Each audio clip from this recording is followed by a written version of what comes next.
안녕하십니까? 인베스트 매트릭스입니다. 오늘은 SK하이닉스 세 번째 시간입니다. 지난 시간에 디램 가격이 SK하이닉스의 강력한 설명 변수라는 것을 우리 모두 이해하였고, 이번 달의 디램 가격 상승이 다음 달의 SK하이닉스 주가 상승을 불러일으킨다는 것을 확인하였습니다. 오늘은 또 다른 모멘텀 지표인 메모리 반도체 수출과 SK하이닉스 주가와의 관계 및 PBR 기준으로 현재 주가가 어떤 위치에 있는가를 알아보겠습니다. 먼저 시작하기 전에 3쪽의 고지사항 꼭 확인하여 주시고, 내용이 좋다고 생각되시면 구독 신청해 주시고 좋아요도 눌러주시기 바랍니다. 구독자분들이 시작하기에 앞서 당일의 내용을 먼저 요약해 달라고 하셔서 이번부터는 두 가지식으로 당일의 내용을 요약하여 말씀드리겠습니다.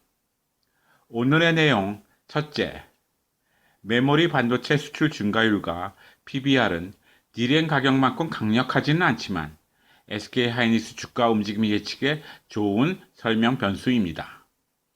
둘째, 메모리 반도체 수출 증가율 하락세가 지속 중이나 그 하락세는 현저히 둔화되고 있어서 조만간 SK하이닉스 주가에 긍정적으로 영향을 줄 것으로 예상합니다.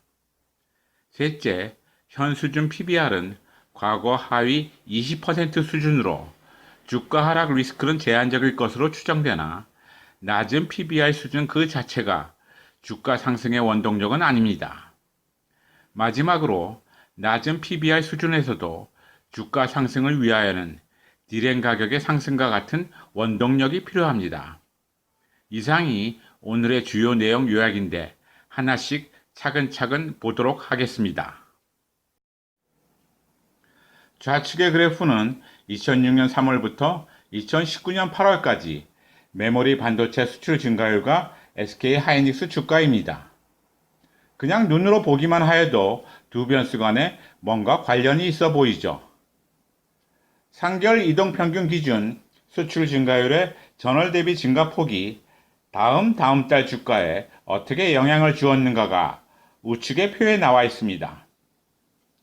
금월의 수출 증가율 수치를 다음 달 주가 성과와 비교한 이유는 예를 들면 7월의 수출 증가율이 8월 중에 발표되기 때문에 9월의 주가 성과와 비교한 거죠. 수출 증가율이 전월 대비 감소하지 않았을 때 2개월 후 주가 상승률은 평균 3%였고요.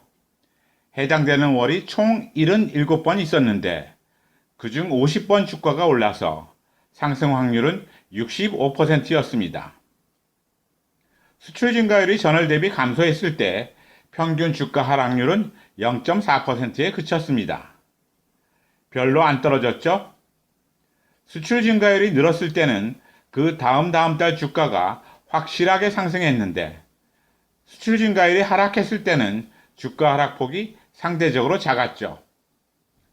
수출 증가율 상승 시에는 주가를 잘 설명하였지만 수출 증가율 하락 시에는 주가를 잘 설명하지 못하였다고 할 수 있죠.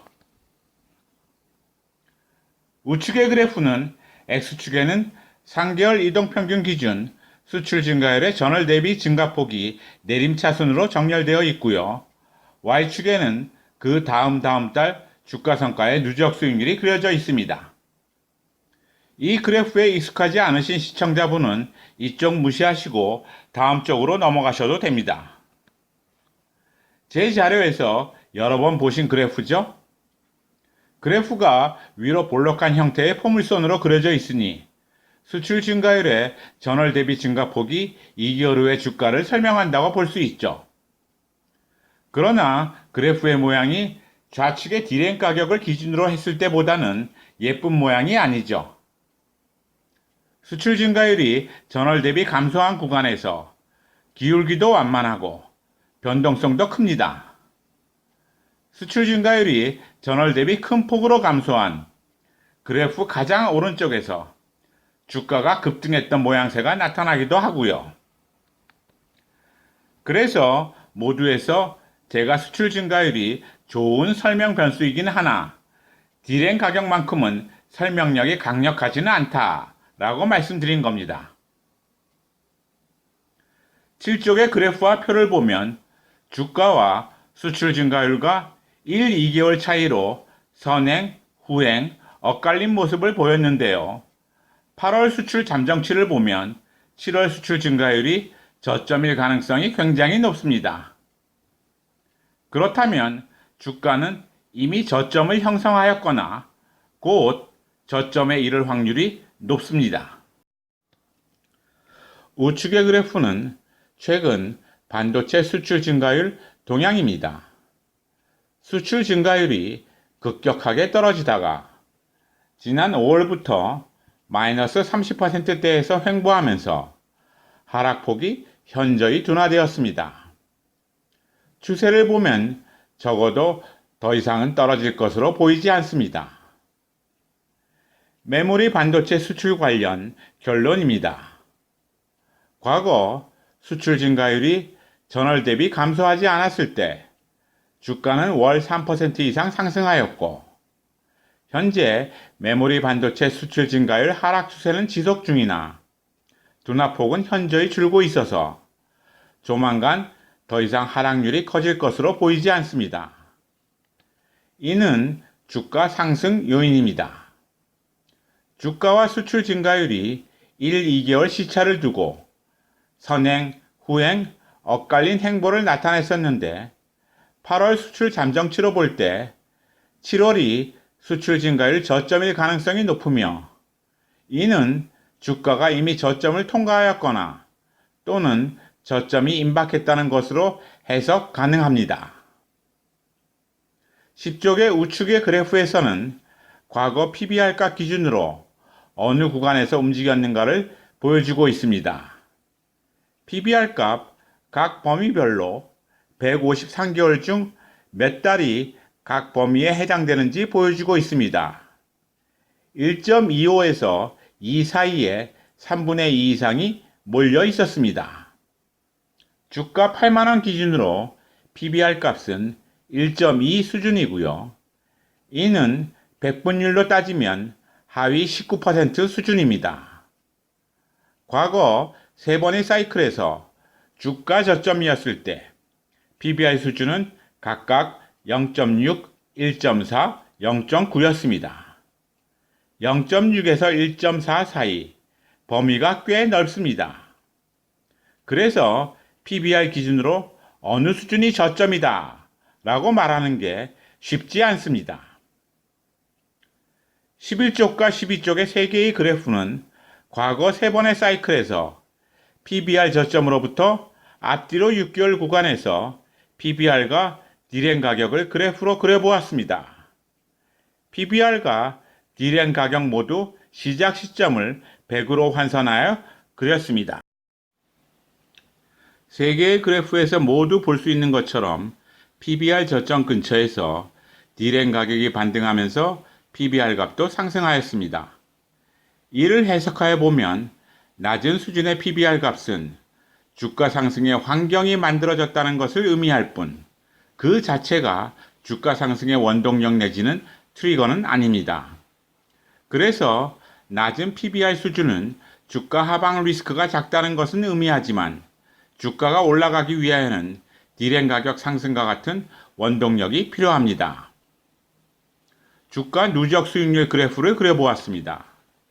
이 그래프에 익숙하지 않으신 분들은 그냥 이쪽 넘어가셔도 됩니다. 좌측 그래프는 X축에 전월 대비 D램 가격 변화율을 내림차순으로 정렬하였고 우측 그래프는 X축에 PBR 값을 오름차순으로 정렬하였습니다. 두 그래프 다 위로 볼록한 포물선 형태를 나타내고 있으니 두 변수, 즉 D램 가격 변화율과 PBR 모두 주가에 설명력이 있다고 할 수 있으나 좌측 그래프 모양이 더 매끈하죠. 우측 그래프는 주가 하락 구간에서 변동성도 심하고요. 그래서 앞에서 말씀드린 대로 수출 증가율과 함께 PBR도 주가에 대한 설명력은 가지고 있으나 D램 가격만큼 그 설명력이 강력하지는 않다라고 말씀드리는 겁니다. PBR 관련 결론입니다. 주가 8만원 기준 PBR 1.2 수준은 과거 하위 20%라 주가의 하락 리스크는 작다고 생각합니다. 그러나 이는 주가 상승의 여건이 무르익었다라는 것이지 낮은 PBR 자체가 주가 상승의 트리거는 될 수 없습니다. 주가가 상승하기 위하여는 디램 가격의 상승과 같은 뭔가 원동력 내지는 계기가 필요합니다. 오늘 이상으로 SK 하이닉스 주가와 메모리 반도체 수출 및 PBR에 관하여 말씀드렸고, 오늘의 결론은 제가 두 가지 형태로 앞에서 말씀드렸으니 마지막 내용 요약은 생략하도록 하겠습니다. 그리고 누차 말씀드린 대로 마지막 시간에는 12개월 선행이익을 추정하여 선행 PER 기준으로 주가를 평가한 후 선행 PER, 디램 가격, 메모리 반도체 수출 및 PBR을 모두 고려한 종합적인 투자 의견을 드리도록 하겠습니다. 이상입니다.